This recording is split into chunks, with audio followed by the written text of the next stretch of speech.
1452 ഇറ്റലിയിലെ ഒരു ചെറിയ ഗ്രാമത്തിൽ ഒരു കുഞ്ഞ് ജനിച്ചു. ബാല്യത്തിലെ അവൻ മറ്റു കുട്ടികളിൽ നിന്ന് വ്യത്യസ്തനായിരുന്നു.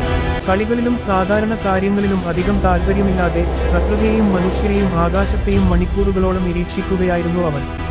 പക്ഷികൾ എങ്ങനെ പറക്കുന്നു എന്ന് അറിയാൻ ശ്രമിച്ചു. വെള്ളം എങ്ങനെ ഒഴുകുന്നു എന്ന് പഠിച്ചു.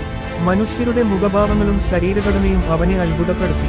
അവൻ കണ്ടതെല്ലാം പേപ്പറിൽ വരക്കാൻ തുടങ്ങി. കുറച്ച് വർഷങ്ങൾക്കുള്ളിൽ തന്നെ അവന്റെ ചിത്രങ്ങൾ ആളുകളെ വിസ്മയിപ്പിച്ചു.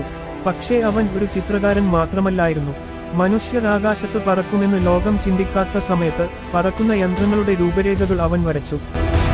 യുദ്ധവാഹനങ്ങൾ, വെള്ളത്തിനടിയിൽ സഞ്ചരിക്കുന്ന സംവിധാനങ്ങൾ, ഭാവിയിലെ സാങ്കേതിക വിദ്യകളെ ഓർമ്മിപ്പിക്കുന്ന ആശയങ്ങൾ, ഇതെല്ലാം നൂറ്റാണ്ടുകൾക്ക് മുമ്പേ അവന്റെ മനസ്സിൽ ജനിച്ചു. അറിവിനുള്ള അവന്റെ ദാഹം അത്രയും വലുതായിരുന്നു. മനുഷ്യ ശരീരം പഠിക്കാൻ രാത്രികളിൽ മൃതദേഹങ്ങൾ വരെ പരിശോധിച്ചു. ഓരോ അസ്ഥിയും പേശിയും അത്യന്തം കൃത്യയോടെ രേഖപ്പെടുത്തി. പിന്നീട് ശാസ്ത്രലോകം അത് കണ്ടപ്പോൾ ലോകം ഞെട്ടി. അവൻ വരച്ച ഒരു സ്ത്രീയുടെ പുഞ്ചിരി ഇന്നും ലോകത്തിലെ ഏറ്റവും പ്രശസ്തമായ ചിത്രമായി തുടരുന്നു. അവന്റെ ചിന്തകൾ കാലത്തേക്കാൾ നൂറ്റാണ്ടുകൾ മുന്നിലായിരുന്നു. അതുകൊണ്ടാണ് ഇന്നും ലോകം അവനെ ചരിത്രത്തിലെ ഏറ്റവും വലിയ പ്രതിഭ കളിൽ ഒരാളായി കാണുന്നത്. ആ മനുഷ്യന്റെ പേര് ലിയോനാർഡോ ഡാ വിൻസി.